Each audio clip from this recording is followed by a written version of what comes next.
Make your journey a unique one. Guys, എന്തൊക്കെയുണ്ട് വിശേഷം? സുഖമല്ലേ? അപ്പം ഇന്ന് ഞാൻ വന്നിരിക്കുന്നത് ഒരു കുക്കിംഗ് വീഡിയോ ആയിട്ടാണ് കേട്ടോ. അപ്പോൾ കുക്കിംഗ് വീഡിയോ എന്താണെന്ന് വെച്ചാൽ ഒരു ടിഫിൻ ബോക്സ് റെസിപ്പി, അതായത് ഒരു വെജിറ്റബിൾ റൈസാണ്.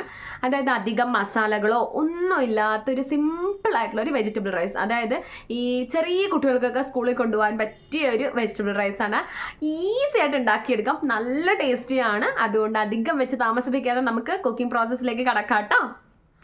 ആദ്യം തന്നെ അപ്പം നമുക്ക് വെജിറ്റബിൾ റൈസ് ഉണ്ടാക്കാൻ നല്ല ജീരകശാല അരിയാണ് കേട്ടോ ഞാൻ എടുത്തിരിക്കുന്നത്. ജീരകശാല അരിയാണ്, നല്ല കണ്ടാൽ തന്നെ അറിയാം, നല്ല കുനുകുനാന്നുള്ള അരിയാണ്. അതുപോലെ ഒരു ഉള്ളി, അതുപോലെ ഒരു തക്കാളി, പിന്നെ പുതിന എടുത്തിട്ടുണ്ട്, അതുപോലെ പച്ചമുളക്, പിന്നെ ഇഞ്ചിയും വെളുത്തുള്ളിയും എടുത്തിട്ടുണ്ട് കേട്ടോ. അപ്പോൾ ഇതിപ്പോൾ അടിക്കണ്ട, ഇപ്പം ഇത് പേസ്റ്റ് ആക്കണ്ട, ഒരു ചെറിയ പ്രൊസീജിയറിന് ശേഷം മാത്രം പേസ്റ്റ് ആക്കുക കേട്ടോ. പിന്നെ തക്കാളി ഞാൻ ഒരെണ്ണമാണ് എടുത്തിരിക്കുന്നത്. പിന്നെ അതിനോടൊപ്പം വെജിറ്റബിൾസ് ആയിട്ട് ഞാൻ എടുത്തിരിക്കുന്നത് ഇവിടെ ക്യാരറ്റും ബീൻസും തന്നെയാണ്. കാരണം ഇവിടെ എല്ലാവർക്കും ക്യാരറ്റും ബീൻസിനോടാണ് കൂടുതൽ താല്പര്യം. നിങ്ങൾക്ക് വേണമെങ്കിൽ പട്ടാണി എടുക്കാം, ഉരുളക്കിഴങ്ങ് എടുക്കാം. ഉരുളക്കിഴങ്ങ് ഞാൻ സത്യം പറഞ്ഞാൽ അധികം പ്രിഫർ ചെയ്യില്ല, കാരണം ഉരുളക്കിഴങ്ങ് ചിലപ്പോൾ ഒരു പക്ഷേ വെന്ത് കുഴഞ്ഞു കഴിഞ്ഞാൽ അത് നമ്മുടെ ചോറിൻ്റെ വേവിനെയും കൂടെ ചിലപ്പോൾ ബാധിക്കാൻ ചാൻസ് ഉണ്ട്. അപ്പം ഇത്രയൊക്കെയാണ് ഞാൻ എടുത്തിരിക്കുന്ന ഇൻഗ്രീഡിയൻസ്. പിന്നെ നമുക്ക് കുറച്ച് മല്ലിപ്പൊടി വേണം, അതേപോലെ തന്നെ മല്ലിയിലയും നമുക്ക് ആവശ്യമാണ്. സോ നമുക്ക് അധികം വൈകിപ്പിക്കാതെ നമുക്ക് കുക്കിങ്ങിലേക്ക് കടക്കാം കേട്ടോ. നമ്മളിപ്പോൾ കുക്കറിലാണ് വെക്കുന്നത്, നമ്മളെ എല്ലാ ഡിഷും നമ്മൾ കുക്കറിലാണ് ഉണ്ടാക്കാറുള്ളത്. സോ ആദ്യം തന്നെ നമ്മൾ കുക്കറിലേക്ക് ഓയിലാണ് ഒഴിക്കുന്നത്, സൺഫ്ലവർ ഓയിലാണ് ഒഴിക്കുന്നത്. ഓയിൽ ഒഴിച്ചതിന് ശേഷം കുറച്ച് ഓയിൽ ഒഴിച്ചിട്ടുള്ളൂ. ഓയിൽ ഒന്ന് ചൂടായിട്ട് ഒന്ന് ഓയിൽ ഇരുന്ന് ചൂടാവട്ടെ. ചൂടായി വരുന്ന സമയത്ത് ഒരു 3 to 4 തണ്ട് വരെയുള്ള പുതിനയുടെ ഇല നമുക്ക് ചേർത്ത് കൊടുക്കാം.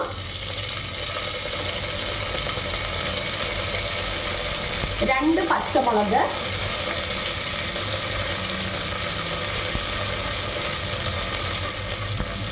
അതേപോലെ തന്നെ ഇഞ്ചിയും വെളുത്തുള്ളിയും ചേർത്ത് കൊടുക്കാം.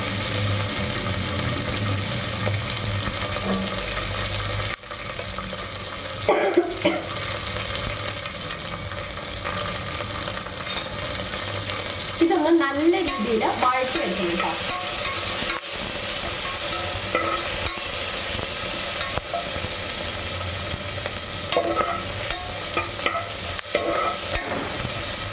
ഇപ്പൊ നിങ്ങൾക്ക് കാണാം, ഇത് നന്നായിട്ടൊന്ന് വഴണ്ട് വന്നിട്ടുണ്ട്. എന്നിട്ട് അത് നമുക്കൊരു ചെറിയ മിക്സിയുടെ ജാറിലേക്ക് ആക്കാട്ടോ. ഒരു മിക്സിയുടെ ജാറിലേക്ക് അതിനെ കോരി മാറ്റി വെക്കാം. അപ്പൊ ഞാൻ മാറ്റി വെച്ചിട്ട് കാണിച്ചു തരാം.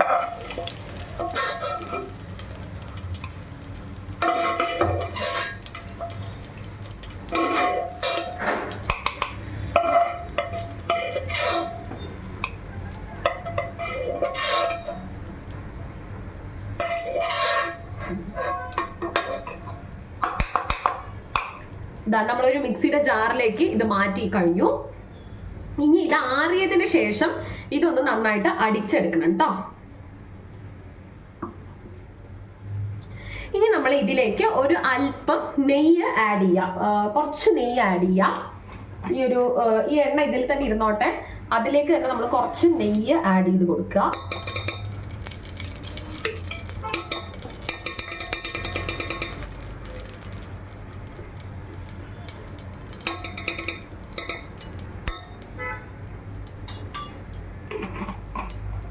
നെയ്യ് നന്നായിട്ടൊന്ന് ചൂടായിട്ട് വരുന്ന സമയത്ത് നമ്മൾ ഹോൾ സ്പൈസസ് ആയിട്ട് എടുക്കുന്നത് ഇതൊക്കെയാണ് കേട്ടോ. അതായത് ബേ ലീഫ് എടുത്തിട്ടുണ്ട്, ഒരു പട്ടയുടെ കഷ്ണം എടുത്തിട്ടുണ്ട്, ഇങ്ങോട്ട് കാണാം, ഒരു പട്ടയുടെ കഷ്ണം എടുത്തിട്ടുണ്ട്, ഒരു പൂവാണ് എടുത്തിരിക്കുന്നത്, ഈ പൂ വേണ്ട.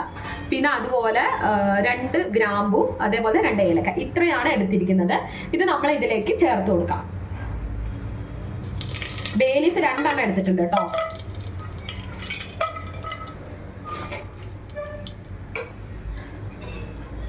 ഇത് നന്നായിട്ടൊന്ന് മൂത്ത് വരട്ടെ. ഇത് നല്ലോണം ഒന്ന് മൂത്ത് വരട്ടെ. ഇത് നല്ലോണം മൂത്ത് വന്നിട്ടുണ്ട്. ഇത് മൂത്ത് വന്നതിന് ശേഷം നമുക്ക് അരിഞ്ഞു വെച്ച ഉള്ളി ആഡ് ചെയ്ത് കൊടുക്കാം.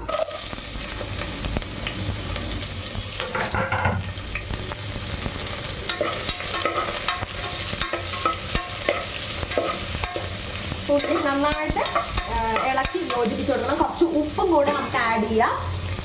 ഉപ്പ് കൂടെ ആഡ് ചെയ്തിട്ട് വേണം നന്നായിട്ടൊന്ന് ഇളക്കി യോജിപ്പിച്ച് കൊടുക്കാൻ.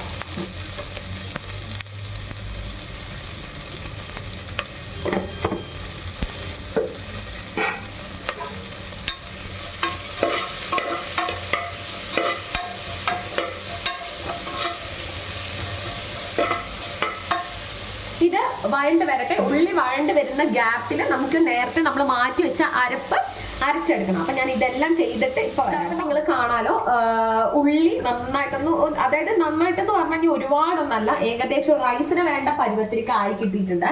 അപ്പൊ നമ്മൾ നേരത്തെ അരച്ച അരപ്പിന്റെ കളർ ഇതാണ് കേട്ടോ. ഇപ്പൊ എല്ലാം ഇത് ഒഴിക്കേണ്ടത് നിങ്ങൾക്ക് കാണുന്നുണ്ടോ? ഇങ്ങനെയാണ് അരപ്പിന്റെ നിറം. അപ്പൊ നമ്മൾ ഇനി അടുത്തതായിട്ട് ആഡ് ചെയ്യുന്നത് തക്കാളിയാണ് കേട്ടോ. നമുക്ക് തക്കാളി ആഡ് ചെയ്യാം. ഞാൻ ഒരു തക്കാളിയാണ് എടുത്തിരിക്കുന്നത്. തക്കാളി ആഡ് ചെയ്ത് നന്നായിട്ടൊന്ന് ഇളക്കി കൊടുക്കാം. തക്കാളിനെ നമ്മളൊന്ന് കുത്തി ഉടയ്ക്കണം കേട്ടോ. കാരണം തക്കാളി നന്നായിട്ട് കുത്തി ഉടഞ്ഞാൽ അതിൻ്റെ ഉള്ളിലത്തെ ജ്യൂസും ഇതൊക്കെ ഇതിനകത്ത് സ്മാഷ് ആയിട്ട് കടക്കണം. ഈ ഒരു സമയത്ത് നമുക്ക് കുറച്ച് മല്ലിപ്പൊടിയും കൂടെ ആഡ് ചെയ്യാം. ഇങ്ങനെ മല്ലിപ്പൊടി കുറച്ച് ആഡ് ചെയ്യാം. എനിക്ക് ഈ ക്വാണ്ടിറ്റി പറഞ്ഞു തരാൻ അറിയില്ല. അപ്പോൾ ഇത്തിരി ഒരു മണത്തിന് മാത്രം മതി മല്ലിപ്പൊടി ആഡ് ചെയ്തിട്ടുണ്ട്. ഇനി ഇതൊന്ന് നന്നായിട്ട് കൂട്ടി യോജിപ്പിച്ച് ഇളക്കി എടുക്കാം. നിങ്ങൾക്ക് വേണമെങ്കിൽ അടച്ചു വെച്ച് വേവിക്കാം. അടച്ചു വെച്ചിട്ട് ഇതിൻ്റെ ഒന്ന് കുത്തിയെടുക്കാം കേട്ടോ. അതും ചെയ്യാവുന്നതാണ്. അതൊക്കെ നിങ്ങളുടെ ഒരു ഇഷ്ടപ്രകാരം എങ്ങനെയാണോ അതുപോലെ ചെയ്യുക കേട്ടോ. പക്ഷെ നന്നായിട്ട് തക്കാളി വഴണ്ട് കുത്തി ഉടഞ്ഞിരിക്കണം. ഇപ്പൊ നിങ്ങൾക്ക് കാണാം തക്കാളിയൊക്കെ കുത്തി ഉടഞ്ഞിട്ടുണ്ട് കേട്ടോ. തക്കാളിയൊക്കെ നല്ലോണം കുത്തി ഉടഞ്ഞിട്ടുണ്ട്. ഇനി ഇതിലേക്ക് നമ്മളുടെ പച്ചക്കറി അരിഞ്ഞു വെച്ചത് ആഡ് ചെയ്യാം. ക്യാരറ്റും ബീൻസ് ആണ് നമ്മൾ പച്ചക്കറി ആയിട്ട് എടുത്തത്. നിങ്ങൾക്ക് വേണമെങ്കിൽ പട്ടാണിയൊക്കെ ആഡ് ചെയ്യാം കേട്ടോ. തക്കാളി അരിഞ്ഞു വെച്ചത് ആഡ് ചെയ്ത് അത് കുത്തി നന്നായിട്ട് ഉടച്ചതിന് ശേഷം നമ്മളത് ക്യാരറ്റും ബീൻസും ആഡ് ചെയ്ത് കൊടുത്തു കേട്ടോ. ഇനി ഇതിനോടൊപ്പം ഒന്ന് ഇളക്കി യോജിപ്പിക്കുക.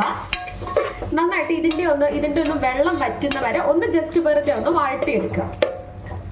ഒരു 5 മിനിറ്റ് നമ്മൾ ഈ ഉപ്പേരിയൊക്കെ വെക്കുമ്പോൾ നമ്മൾ പറയാറില്ലേ, അതായത് നമ്മൾ ഉപ്പേരിക്ക് ഇട്ട് ആ മിക്സിൽ കടന്ന ഉപ്പേരി നന്നായിട്ടൊന്ന് വഴണ്ട് വരണം എന്ന്, അതേപോലെ തന്നെ ഇവിടെയും ഈ മിക്സുമായിട്ട് നമ്മുടെ പച്ചക്കറി ഒന്ന് യോജിച്ച് വരാൻ ഒരു 5 മിനിറ്റോളം ഒന്നിട്ട് സോട്ട് ചെയ്തിട്ട് എടുക്കാം കേട്ടോ. ജസ്റ്റ് ഒന്ന് സോട്ട് ചെയ്ത് ഇതെല്ലാം ഒന്ന് വാടി വന്നതിന് ശേഷം മാത്രം നിങ്ങൾ അടുത്ത സ്റ്റെപ്പിലേക്ക് പോവുക. കഷ്ണങ്ങളൊക്കെ ഇതിനൊപ്പം ഏകദേശം ഒന്ന് യോജിച്ചിട്ടുണ്ട്. അതിനുശേഷം നമ്മൾ നേരത്തെ ഫസ്റ്റ് ആക്കി വെച്ച ആ മസാല ഇതിലേക്ക് ആഡ് ചെയ്ത് കൊടുക്കാം. അതായത് പുതിനയുടെയും ഇഞ്ചിയുടെയും വെളുത്തുള്ളിയുടെയും അതേപോലെ തന്നെ പച്ചമുളകിന്റെയും മസാല നമ്മൾ ഇതിലേക്ക് ആഡ് ചെയ്ത് കൊടുക്കാം.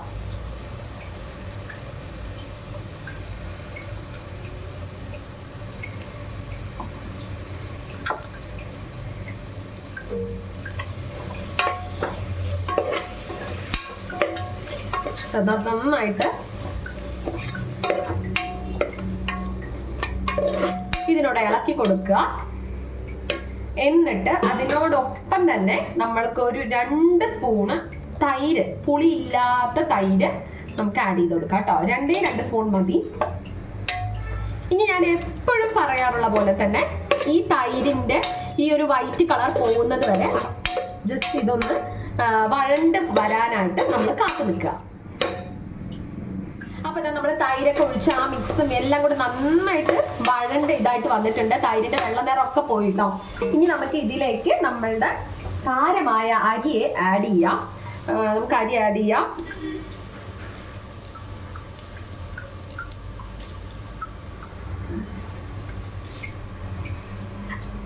ഞാനിവിടെ 2.5 ഗ്ലാസ് അരിയാണ് എടുത്തിരിക്കുന്നത്. സോ നമുക്ക് 5 ഗ്ലാസ് വെള്ളം വേണം കേട്ടോ ഒഴിക്കാൻ. അരി എടുത്തിട്ടുണ്ട്.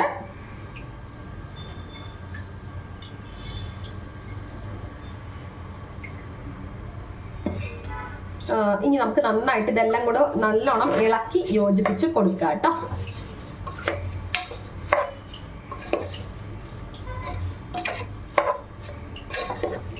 നല്ല രീതിയിൽ ഇളക്കി യോജിപ്പിച്ച് കൊടുക്കുക. എന്നിട്ട് ഈ അരിയുടെ ഈ നടുക്ക് ഈ കാണുന്ന വെള്ളമൊക്കെ പോകുന്നത് വരെ നമ്മൾ വഴട്ടി എടുക്കണം കേട്ടോ അരിയെ.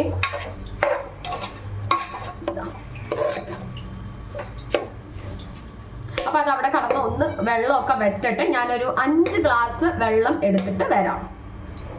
ആദ്യം ഇതാ നന്നായിട്ട് ഫ്രൈ ആയി വന്നിട്ടുണ്ട്. ഇനി നമുക്കിതാ വെള്ളം ഒഴിച്ചു കൊടുക്കുകയാണ്. 2.5 ഗ്ലാസ് അരിക്ക് 5 ഗ്ലാസ് വെള്ളമാണ് കേട്ടോ ഞാൻ ഒഴിച്ചു കൊടുക്കുന്നത്. 5 ഗ്ലാസ് വെള്ളം ഒഴിച്ചു കൊടുത്തു.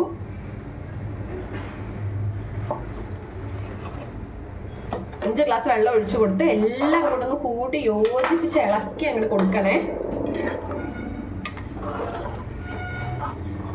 നല്ലോണം യോജിപ്പിച്ച് ഇളക്കി വൃത്തിയാക്കിയിട്ട് കൊടുക്കുക കേട്ടോ.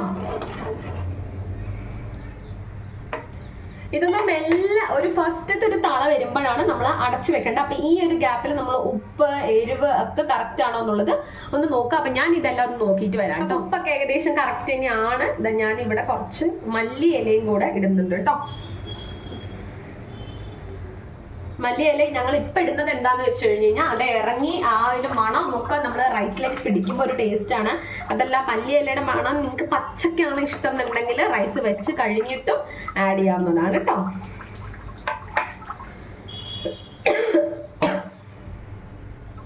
നമുക്ക് ഒരു തള വരുമ്പം എല്ലാം അടച്ചു വെക്കാം. എന്നിട്ട് 2 വിസില്, അതിൽ കൂടുതൽ പോവേ വേണ്ട. 2 വിസില് കേട്ടോ. അപ്പൊ ഞാൻ ചെറിയ രീതിയിൽ തളയൊക്കെ വന്നിട്ടുണ്ട്. ഞാൻ അടച്ചു വെക്കുകയാണ് ഗൈസ്. അടച്ചു വെച്ചു, വെയിറ്റും ഇട്ടു. സോ ഇനി നമുക്ക് 2 വിസിൽ വരുമ്പോൾ വന്നിട്ട് ഓഫ് ചെയ്തിട്ട് എങ്ങനെയാണ് സാധനം എന്നിട്ട് കുറച്ച് നേരം കഴിഞ്ഞിട്ട് തുറന്നു നോക്കാം.